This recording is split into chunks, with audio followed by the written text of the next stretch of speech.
Good afternoon, everyone. Welcome. I'm so excited for this seminar. I'm Vanessa Jacoby. I'm the Associate Vice Chancellor for Clinical Research at UCSF and the Director of the CTSI. And this is a seminar in our series called CTSI Celebrates, which is an opportunity to connect the campus community around themes related to ensuring that our research enterprise is reflective of the communities that we serve.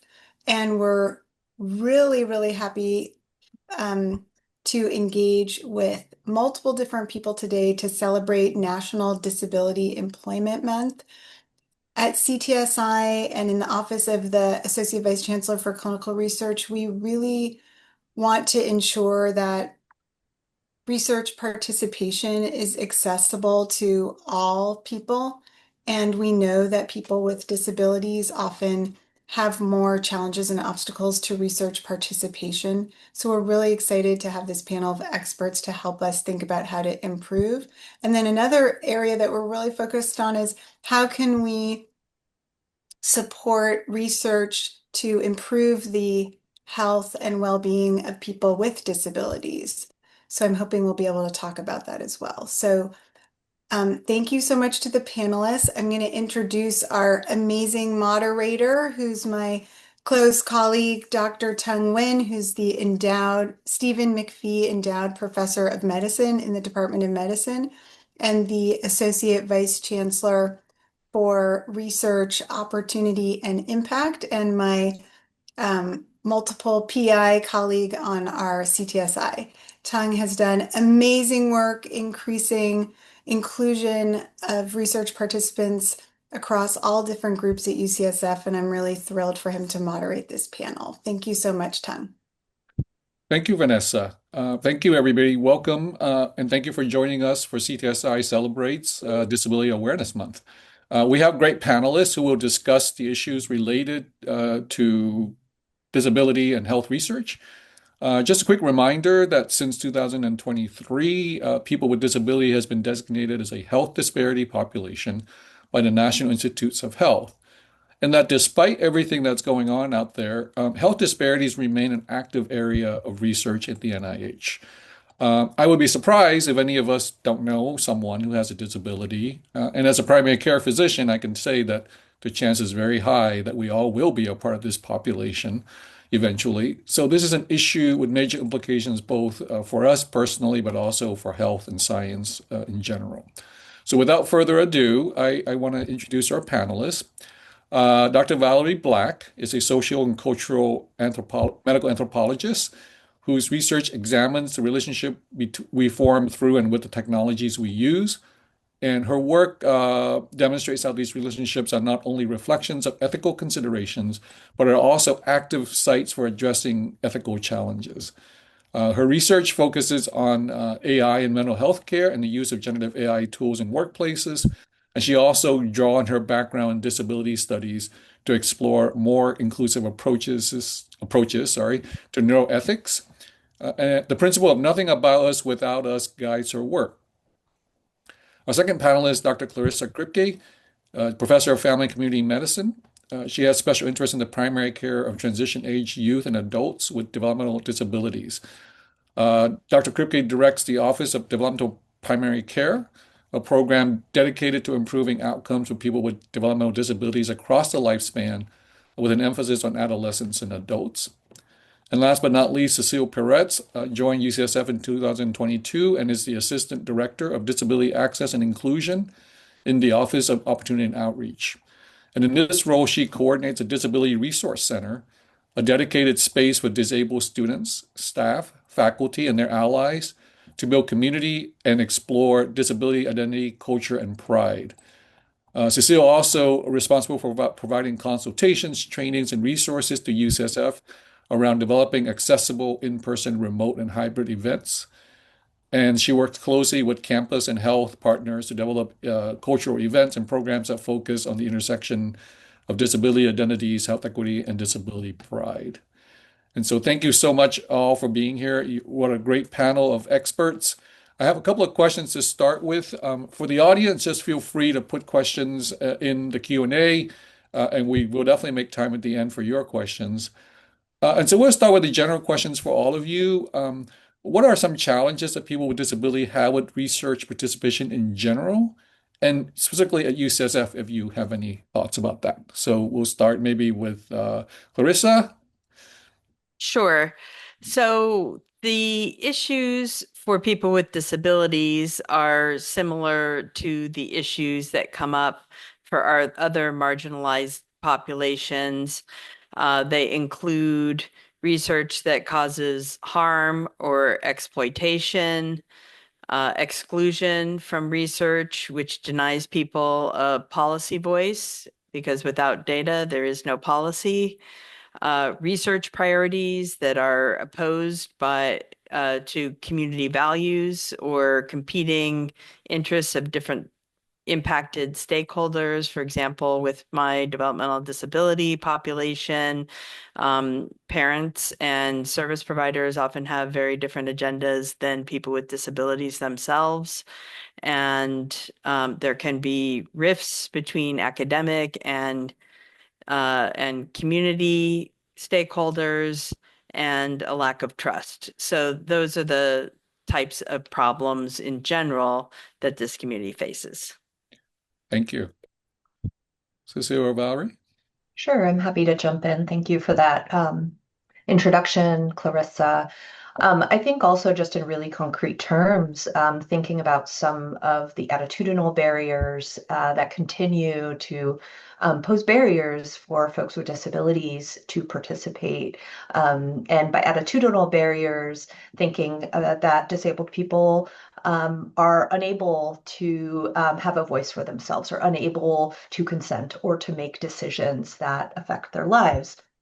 I think also some of the barriers attitudinally is that there are still persistent gaps, learning gaps, knowledge gaps amongst clinicians and researchers in understanding disability, but also the formation of disability as an identity.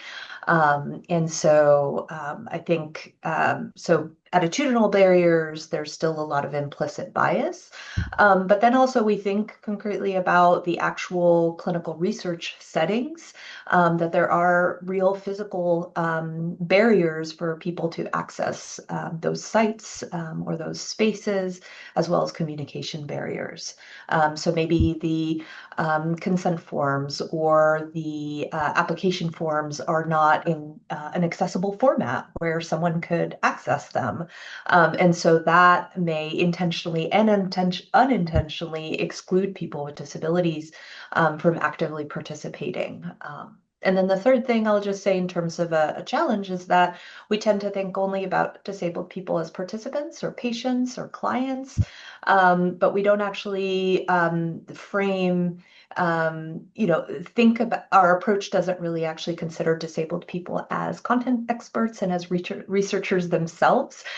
So I think it requires a real paradigm shift in the way we're thinking about disability and lived experience and expertise. Valerie? Thank you.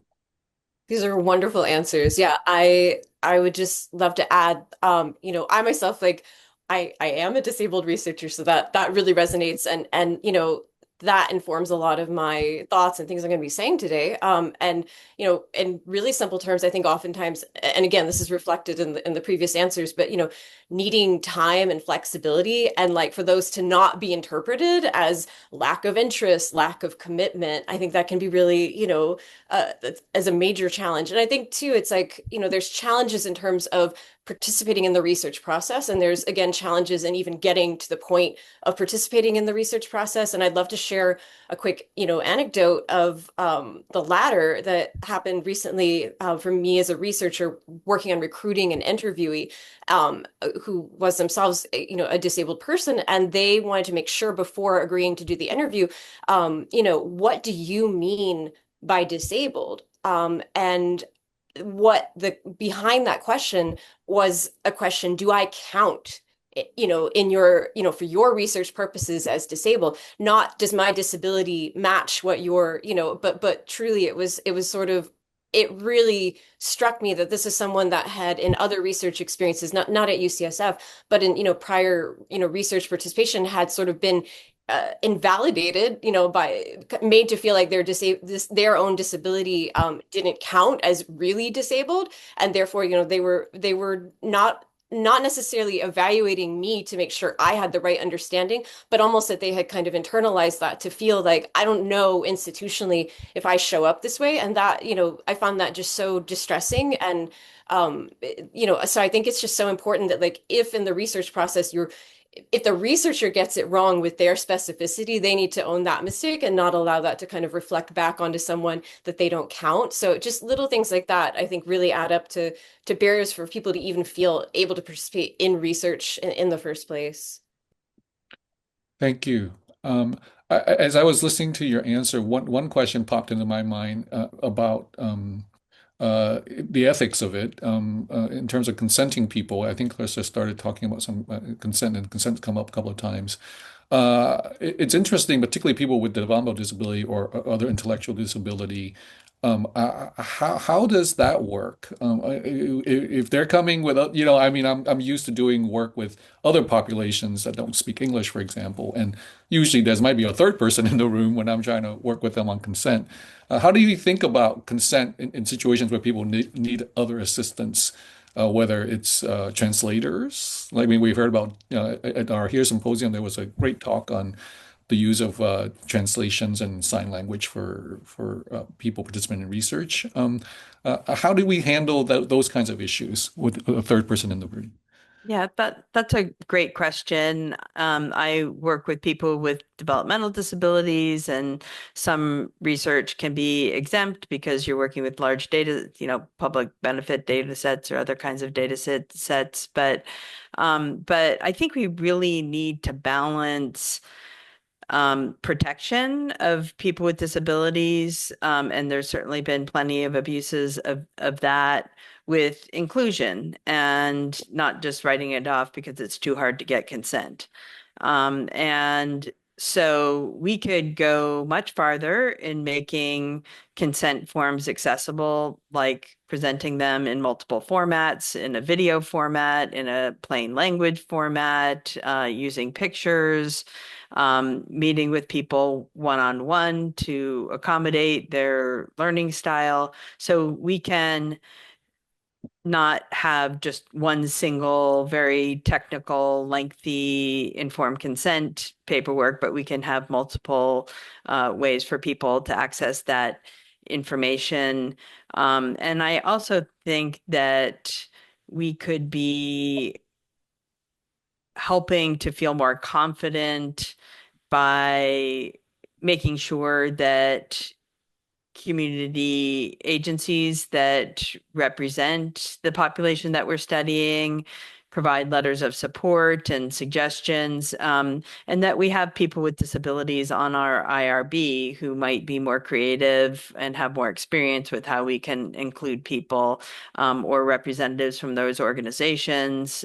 So I think expanding our IRB to have more disability representation might help us to overcome some of these things.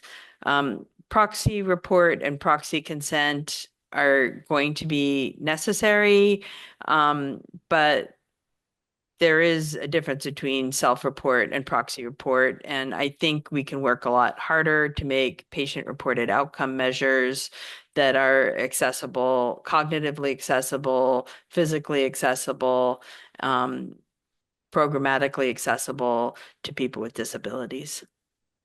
Thanks. If I'm typing furiously, it's because I'm having ideas that I have to bring back to the work. So there was a very specific idea there about having disabled community represented on the IRB, for example. We're definitely trying to get more community members on our IRB reviews, and that's certainly a crucial group to think about. So just a little bit following up on that, maybe for Cecile, we talk about consent documents. Of course, working in health disparities, we think a lot about simplifying the consent document. But I don't actually necessarily even know things like, are there font sizes? Are there requirement for audio. I mean, I'm just trying to think about other ways of thinking about consent forms besides just making sure that it's actually in a language that people can actually understand, but it's how do they even access that material? Do we work with the IRB on things like that, or?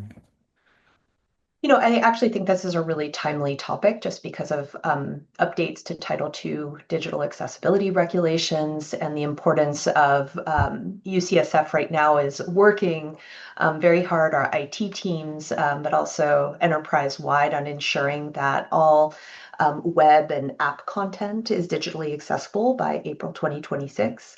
And so that includes consent forms, any type of registration forms, our web content where we're advertising our clinical research trials.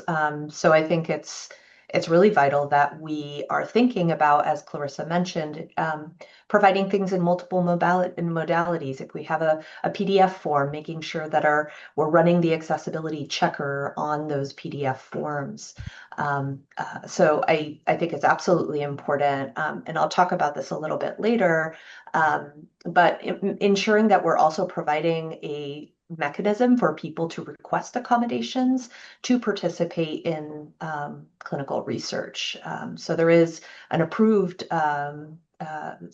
language that should be included on all print documents, on all web documents, in as many different places as possible where people can request an accommodation to participate in research. So I actually would promote IT digital accessibility. That's if you have any questions about how to make your documents accessible, they do provide weekly digital accessibility office hours where they can help review your web and your content to make sure that it's accessible to the broadest possible range of people. Thank you. Okay, I think we're a little bit into the question of what we're doing at UCSF a little bit, and maybe for Cecile to start, but everyone else as well. How can we ensure that our infrastructure is accessible and welcoming to people with disabilities? So I'm asking this question at two levels. First level is, as an institution and institutional leaders, how are we thinking about it? But also as individuals, how are we thinking about it and how are we advocating for it? Yeah, and I'll get started, and then Valerie and Clarissa, I'd love to hear from you as well. But I think one of the first places is normalizing accessibility in research protocol. So rather than approaching accessibility as an afterthought, as sort of something that we tack on afterwards, is making sure that we're using an accessibility mindset in all aspects, in all sort of aspects of the research life cycle. So whether it's the initial planning to the data dissemination to choosing a physical space for your research. So really making it a methodological imperative and sort of at the center of that. As I just mentioned, I think screening participants for accessibility needs very early in the process is really important as well. So I had mentioned briefly including a research accommodation statement on all online and printed materials. And I'm happy to drop that statement in the chat. And to talk about, that's one of the ways that our office, the Office of Opportunity and Outreach, has been working with the CTSI team is specifically in working with clinical research coordinators to familiarize them with this accommodation statement. We've also been working closely with Rana Barar and Amy Williams to offer research accessibility consultations. So if somebody does receive a request for an accommodation, CRCs can get advice on what steps to take. And so I think I'll also share a link to that as well. And then I think training. We talked a little bit about implicit bias, thinking about the ways that we're training CRCs to think about disability and to prevent any type of exclusion or screening out of people with disabilities from research studies. So I'll just start with that and then I'll pass it to my co-presenters. Thank you. Valerie? Chris? Sure. Yeah, no, that is fantastic. I think, yeah, really tapping into into community here at UCSF and like, asking for advice, asking for shared experiences, asking for best practices, really trying to, thinking about, a lot of the research I do that might be like, a smaller team, just going through your process and imagining it from, other people's perspectives as much as you can, asking others to join you in doing that. And I think this is so simple. But I think, in any context, like making sure that people, when they are in that pipeline or in participating in research with you, that they have some way to reach you because inevitably you're going to miss something, something is going to be, not accessible. And to just have people understand that, like, you understand that that's not acceptable, that that's not okay, that you want to fix that, but making sure that, in the inevitable, situation where there's some sort of a break in your system, that someone can kind of get out of that break and let you know, I think can save a lot of, save a lot of pain and turmoil and, that reality of being excluded. So just having that to me usually is a great fail safe. Thank you. One thing, Clarissa, I think in the Department of Family and Community Medicine, we have so many incredibly rich community partnerships. And in my work and in our department's work, when you're really working with the community out in their settings and answering the questions that our community partners have, then you have a lot less problems with this sort of thing because the community is driving the research question, the community is driving the methods, the community is telling you, breaking down any barriers that you have to doing your research. So I think really CTSI's work on community partnership and supporting our integration into the communities that we're trying to serve is what's going to really make this work for everybody. It's good science. thanks. I want to pull on a thread that I've been hearing, which is involving people in the research, right? So not just recruiting them to your projects or excluding them in the worst case scenario, but involving them either as researchers themselves or as community reviewers or as patient-centered or community engaged type of participants. I will say, though, that having done enough health disparities research and using the word community pretty loosely, I mean, when you say community of people who are disabled, that's a pretty broad term. And how do we go about identifying? I mean, obviously, if you're doing a research project on a particular disability, that's very different than just thinking about the disabled community in general, about how to engage them in the research process. And I don't know the answer to this question. I'm just throwing that out there as how do we think about it? So. I mean, because let's just be very specific. Like if I have a person who's reading, visual impaired versus a person who's hearing impaired versus who's developmental impaired, they bring different things to the table and have different concerns. How do I even think about this? If I can, I'd be happy to start off. So, I mean, I think we have an enormous opportunity, especially here in the Bay Area, the birthplace of the disability rights movement, disability justice movements, independent living movements. And so we have incredible organizations. San Francisco actually just founded the first municipally run disability cultural center. And one of the ways that they started that center is by hosting what they called community charrettes, or focus groups, where they invited a wide range of disabled people, of veterans, of unhoused people, of transition age youth between 18 to 24 years, to provide input on, what are their hopes and dreams for a cultural center. And so I think if we also adopt a similar approach of tapping into, Valerie was mentioning sort of these pipelines of these broader network, disability community networks right here in the Bay Area, whether it's the Ed Roberts campus or the Cultural Center. But there's also other universities, Syracuse University that has a disability health equity research run by Bonnie Lynn Swenner. So there's some incredible research and work being done both at the grassroots level and institutional level, that we should be tapping into and bringing in those perspectives to help, shape the future of disability and health equity. Thank you. That's great. Any other thoughts from either Clarissa or Valerie on this?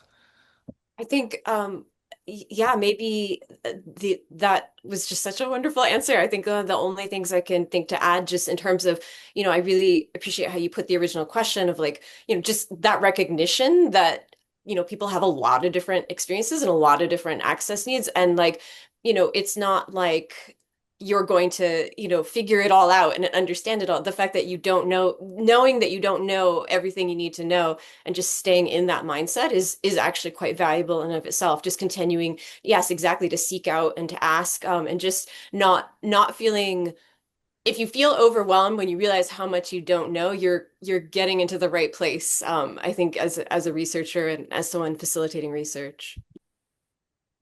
Yes, I think that attitudinal aspect of it, that we want you and we'll be open to figuring it out together. And that is so important. And I'm thinking about the research group that I'm working with most at the moment, which is doing community-based participatory research. And there's real power sharing in what we in whether we apply for a grant, in whether we approve and design the informed consent materials, and every aspect of it. And there's and any individual in the group can veto anything. So we do the 5-finger method, and if one person says no, we can't move on, then we don't move on. And we try to figure out what the issue is and get around it so our research doesn't get dismissed very often, but sometimes it does, and sometimes there's something irreconcilable and we need to move on. So real leadership sharing, real power sharing, and building that trust. And with the group that I'm working with, one thing that's just always very striking to me is how much effort goes into, like, when we prepare for a meeting, there's a long, detailed version of the agenda and materials that, is 10 pages long. And then there's a short version for people who need plain language. And then there's an offer of a meeting to go over the agenda ahead of time. So by the time we have a meeting, we have everybody on the same page. You know what questions are going to be asked. You know what decisions are going to be made. You know what the issues are. And there's an enormous amount of time and effort that goes into making sure that everybody is able to show up with their best contribution. And it seems like that's taking so many resources that it must be undermining the research. But the opposite happens, because how many meetings have we had where nothing really gets done or the wrong thing gets done? When you really put the effort in up front to make things accessible for people, then very solid, very clear, very important decisions get made. And then the end product of the research, by the time you have spent so much time explaining things and working through all of these issues, the research is the outcome that the product we deliver is very, very solid. Yeah, no, I think that's a great point. It's a lot of times you think about disparities population and you think it's a lot more work to work with them, which, but it actually makes the science better and it makes the impact and the appropriateness of the translation, the dissemination, things like that a lot better, right? Because it really is taking into account where people are coming from. Maybe pulling a little bit on that thread of community participatory-based respiratory research and patient-centered research. How is and I hate to go straight to the funding question, but how is the funding out there for that kind of work with people with disability in terms of like doing patient-centered research or community-engaged research?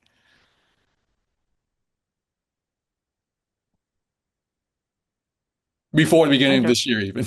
Maybe this is not a good time to ask that question, but um, I mean, our group has gotten funded. Our group has gotten funded, but I'm not the one applying for the grants for the most part, so I'm not as don't have my finger on that as well as some others might. Yeah, I also, one aspect that I can comment on is from a budget perspective, I think it's important that as researchers, we are allocating dedicated funds to pay for accommodations, right? Disabled people should never have to pay for their own accommodations, and that as an enterprise, we are, there's no centralized pot of funds. And so as we're planning events, as we're planning research studies, we should always earmark those funds for accommodations, whether we use them or not. But again, that goes back to the idea of embedding accessibility into our research protocol. And so that also means having those dedicated funds available. great. I don't have anything, I don't have good insights on funding situations, but I do want to just pull back and say like the fact that we, despite having more and more understanding of how important it is to have that funding, the fact that we're even having to worry about that and feel like we're losing on what we already didn't have enough of is just like a very frustrating and worrying place to be in, I think broadly. I I also think that when we're talking about accommodations, I think some of the questions for today were phrased in terms of, give me the toolkit or the checklist for every research project. And there are maybe a few high level things that we should be doing that are going to be necessary for just about any research. But to really make things accessible, it's important that you um, individualize it for each group because their accessibility needs, their dynamics, how they want to operate together are going to vary with every group. Thank you. Um, so switching gear a little bit to the issue of ableism and misconception about disability. Yeah, Valerie, any thoughts? Well, first of all, I don't know that much about ableism itself, so maybe a little bit of a context for me.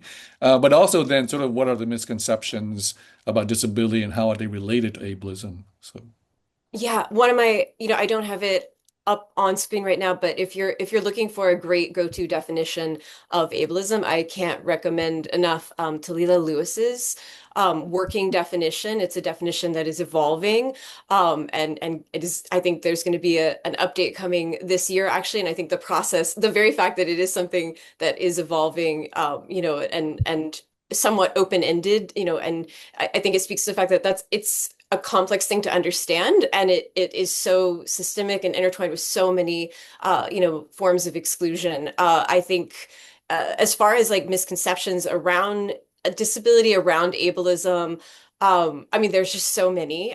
Maybe just starting with disability, the idea that people would have one disability as opposed to being multiply disabled, that the latter would be uncommon when it's not.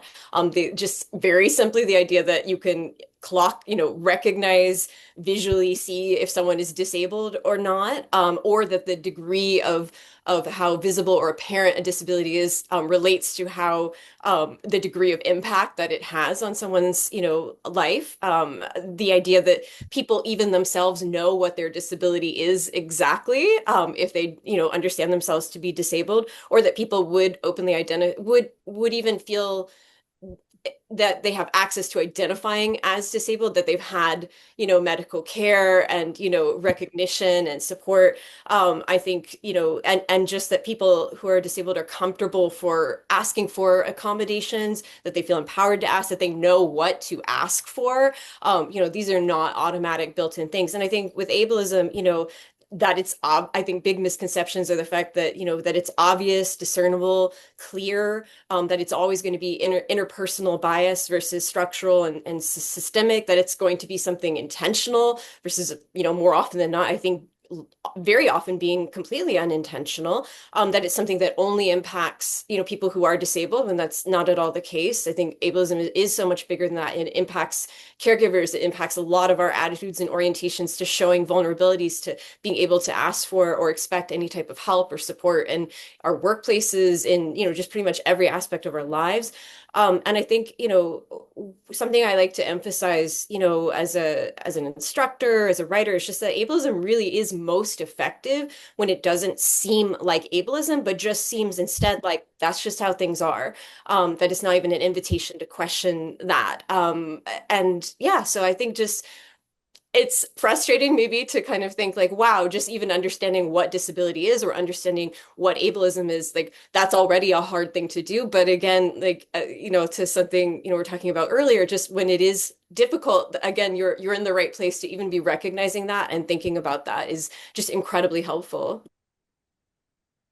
Thanks. I Go think ahead. some of the ableism is actually embedded into the research question or the outcome measure.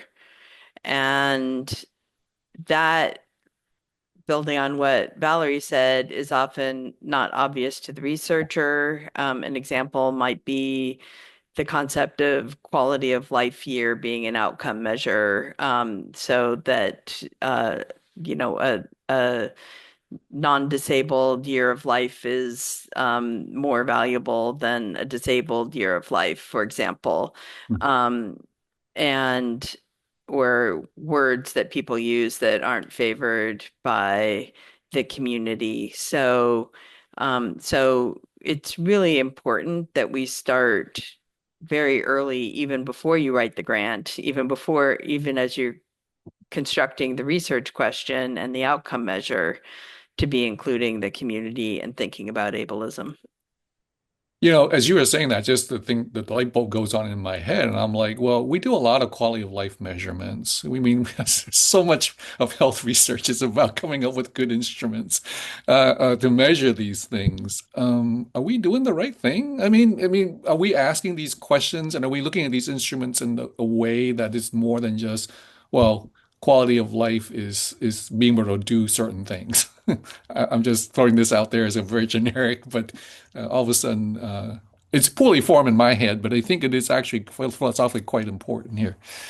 So, I was just going to add on to that, is that I think also when we exclude people, another way that ableism manifests is, this idea that, let's say, disabled people cannot have families or cannot have children or don't have,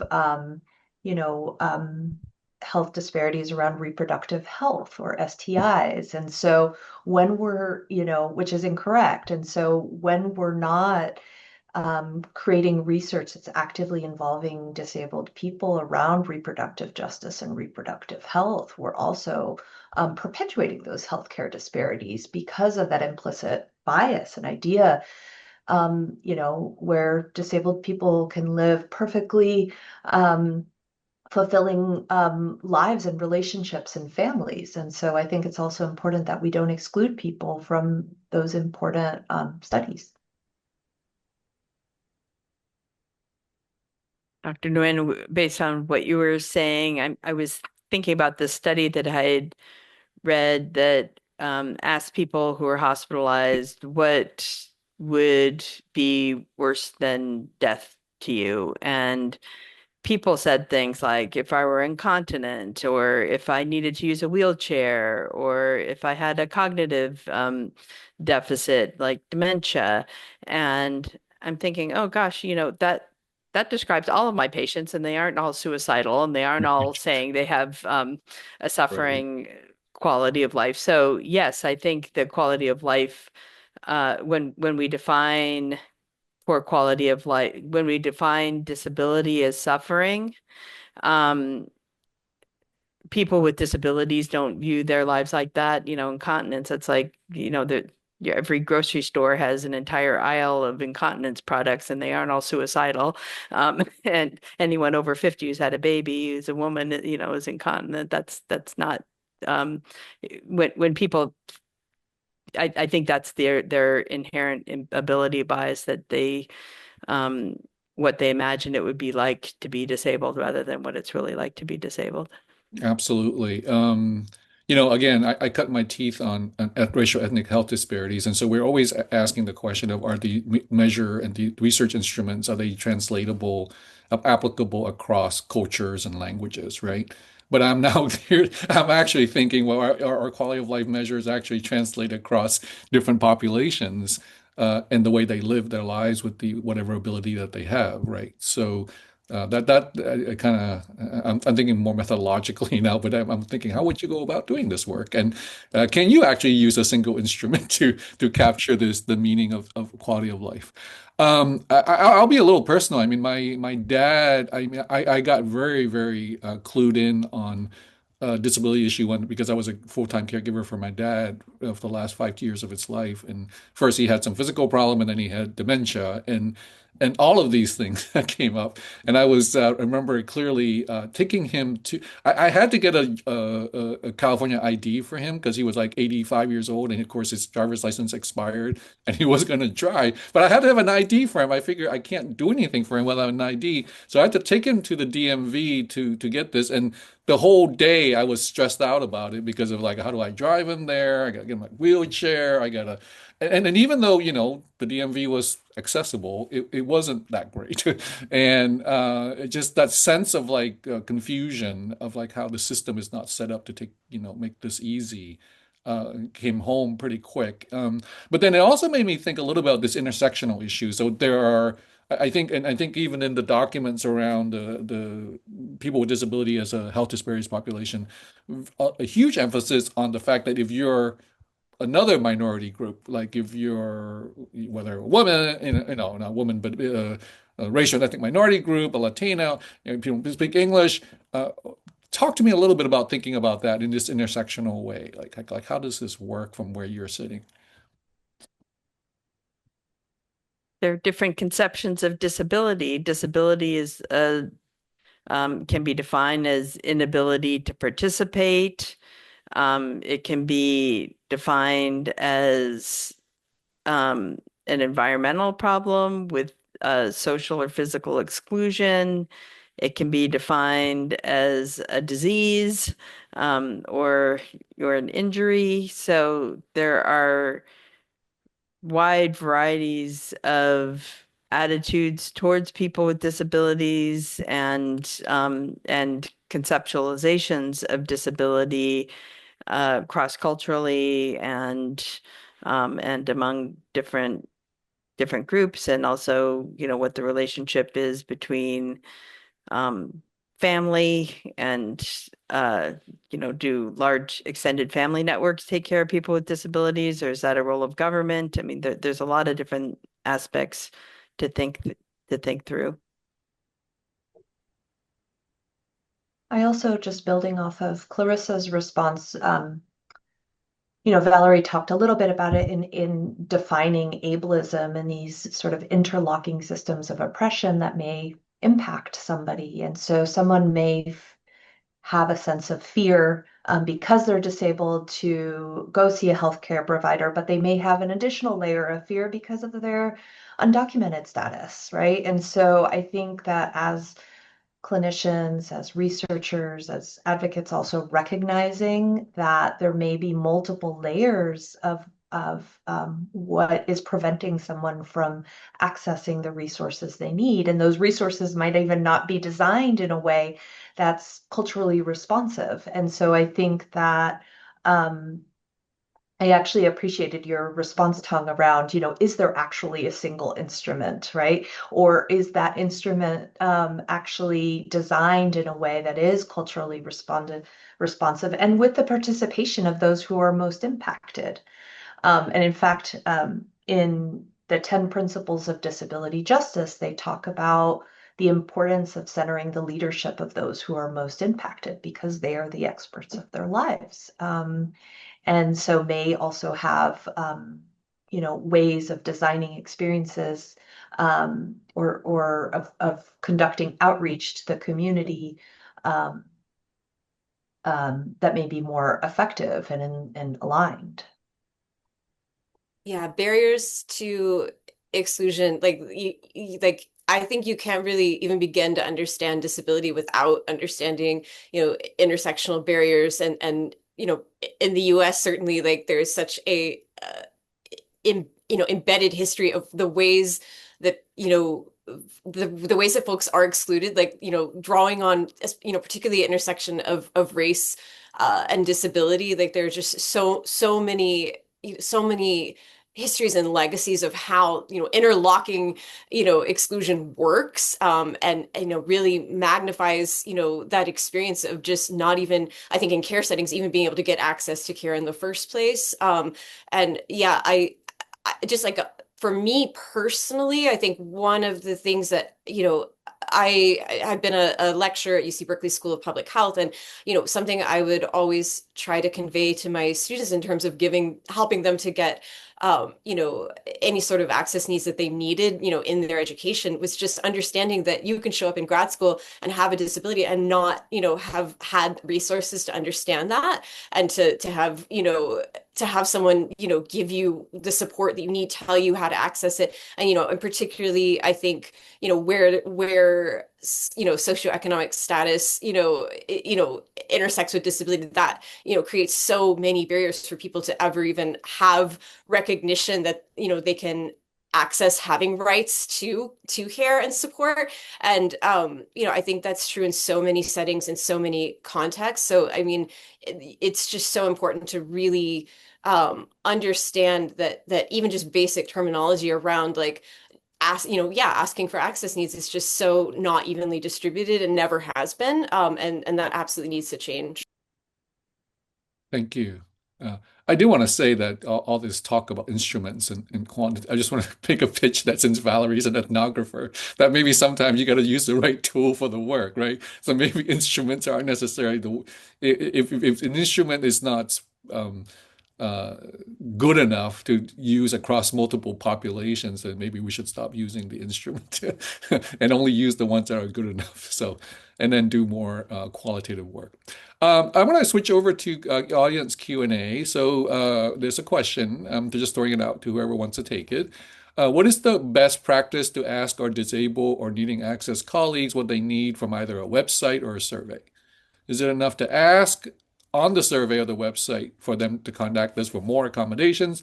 Or how do we do better or provide better? And it also asks for a best practice document. So it does come to this point of like, I have to say, I've looked at demographics at UCSF, and we think that the people who report that they have a disability who work at UCSF, the numbers are probably not that as high as probably it is. That we think that people are underreporting it. And the question of even asking, do you have a disability? Do you need accommodations? How do we go about doing this in a way that it makes people feel like I can say something or I can get what I need? Or I think there's one really, a lot of important resources here on campus. But for disability management services, so as supervisors, as managers, I think it's really important to become familiar with these resources here in campus. Judy Rosen is the director of disability management services that provides, works with staff, postdocs, residents, trainees, faculty, around workplace accommodations and the interactive process. So I highly encourage folks to become more familiar with that resource on campus. And what are, workplace accommodations, and that are available here on campus. And then similarly for students, Student Disability Services co-directors Tim Montgomery and Clay Luttrell work here at UCSF to ensure that students with disabilities have access to accessible learning environments and clinical settings. Great. On a practical, No, go ahead. Go ahead. okay.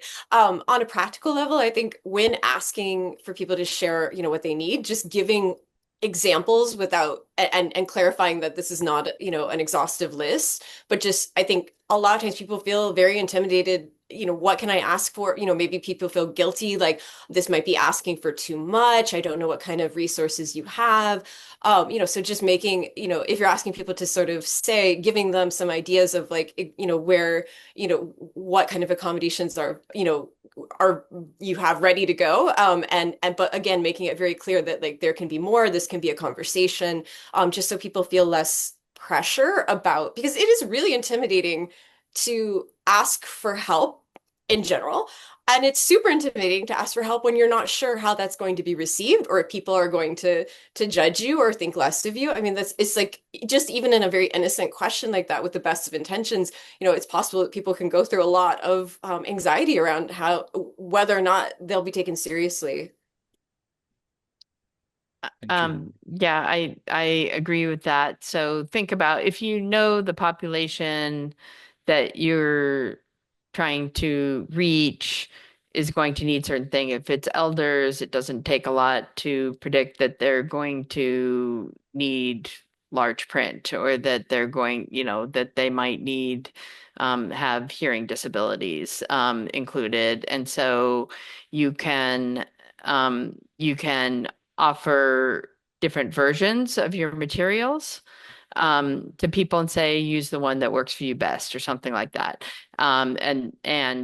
We really want you to participate, so let us know if there's anything else. So it's similar to what Valerie's saying, but I'm a big believer in offering people the information in multiple formats and just letting them choose. Thanks. Another question, which I don't know the answer to this, but can we run surveys through the accessibility checker? I love checkers, by the way. I use the language um, all the time. Like I refuse to put anything out that hasn't ran through a plain language checker. But accessibility checker, what is that, and how do we access it? And can we drop like a document or something and get something back? I think, again, I'll refer back to our digital accessibility compliance project that's currently underway here at UCSF. And so I would say, maybe attend a digital accessibility office hour. I can drop it into the Q&A as a resource. I think that also applies that if we're procuring new software, we want to make sure that we are ensuring that it has a VPAT. And so a VPAT ensures that it's been vetted for accessibility. And so if we want to make sure that any type of software or application that we're using to register people or consent forms, I think that those need to be digitally accessible. So, for example, someone who maybe is blind or has low vision and relies on using a screen reader to access digital content, if the application or online platform is not compatible with a screen reader, then right there you're already maybe unintentionally excluding people who are blind or who have low vision from your study because your materials are not accessible. So I think it's really, really important from the very beginning to make sure that any materials that we're procuring for our research study are designed with accessibility in mind. So I'll put that resource in the chat. Thank you. There's physical accessibility, there's also cognitive accessibility, and I would encourage people to include in their research designs a check where you test your materials with a variety of people and make sure that they're usable for them. Get feedback. Yeah, I mean, I'm also hearing one thing, Cecile, about the digital accessibility issue is that maybe we should think about doing a training. Even for example, I'm just picking a group out of that I have commonly deal with these issues, like the clinical research coordinators or something like that. Because I think it's not just it's not fair to you that you have to answer the question if everyone comes at you. If there's a place where 800 of them are gathered, maybe we should think about incorporating that into training of the people who are actually at the interface with participants. So, okay. One question in terms of training around consent and disability, Are there ways to integrate this at all levels? I'm not sure what RCs is. Is there an assumption that the PIs wouldn't need this sort? Okay, that's exactly what I just said. So usually be training clinical research coordinators. No, we should also be training PIs and faculty. So, uh, Cecile, since you're probably going to be in charge of this kind of stuff, what do you think? Like, who are we training? How are we training them? Yeah, I mean, so I just want to say that so our office, the Resource Center works very closely with our ADA 504 compliance officer. Our interim compliance officer is Deborah Ohiomoba. And so we also want to make sure that training, I think at all levels, whether it's medical education, so we're working with various schools, but also we're working with clinical research coordinators to help them. We have a training that we do on Foundations of Disability 101, where we lay sort of the groundwork for some foundational ideas and distinguishing between models of disability, the medical model versus the social model of disability. So I think on one aspect is making sure that we're continuously integrating disability as an aspect of identity, and we're integrating that into medical education curriculum, but we're also, elevating those resources. I was mentioning we work closely with Amy Williams for the research accessibility consultations. So we have a way for CRCs to access, to get advice, to get recommendations on what are accommodations, what is the interactive process. So, I think training is absolutely important. Thank you. Last question from the audience, and then I have Vanessa come back on. Is there a disability community advisory board that we can pose questions or research to for these kinds of things? I think this is actually a really important question because not all of us have the resources to have disabled people with disability on all of our community engagement group, right? Do we have anything like that? Are we thinking about anything like that? So we do have a committee on disability inclusion here. That's Clarissa has actually served on the committee for maybe 15 years or so. Something like Clarissa, that. did you want to share a little bit about CDI? So CDI has been a committee that has people from all aspects of UCSF on it, that helps to make recommendations to the chancellor about how to make our programs, our clinical programs, our educational programs, our research programs more accessible. And so you should think of that as a resource if you need advice. Okay. We do have a consultation, so that's another mechanism. But I think that for me, from where I sit institutionally, that does feel like a question. Like, do we need, better access to people with disabilities so that researchers can have an easier, not easier, but like a more accessible way of accessing them, So rather than having to build all that up for a particular project, for example. Okay, well, we're at time. I want to bring Vanessa back, but I wanted to thank all of you. This has been a great conversation. I've learned so much, as you can tell. I learned a whole ton, and I hope that the audience did as well, and that we'll do a better job taking care of and working with our people with disability. Vanessa? Yeah, thank you so much. I just really want to echo the thanks to Valerie, Cecile, and Clarissa. I also was learning a tremendous amount, as I always do, listening to this presentation.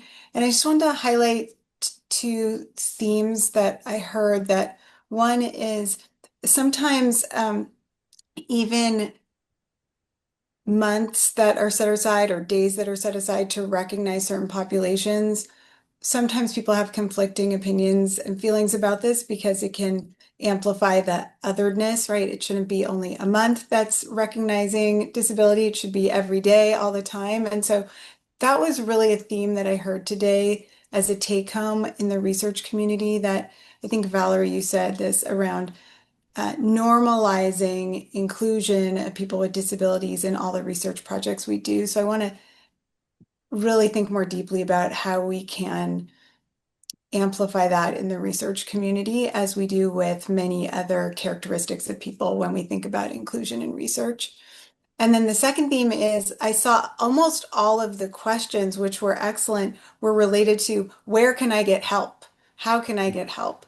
So I am looking, we had, more people on this call and people have now, dropped off a little at the end, but just to share with people that we will be posting this seminar and we will be thinking really deeply at CTSI over the next several months how we can increase access and awareness of all these resources that are available because Cecile, you run an amazing resource. We have people who can help you do the right thing in terms of inclusion, and that seemed to me like a big theme on the questions. So I'm really glad from last year to this year, I know we've made a lot of progress in partnership with you, Cecile, and your group, and I appreciate you calling out Amy Williams and Rana Barar, who run our CTSI community engagement and impact programs. But I know that we can do more, and it's a great impetus for us to keep partnering with you and thinking about how we can amplify awareness of the resources available. So thank you all so much. And Tung, huge thanks to you. There was a comment that Tung didn't say, but I'll say it about him.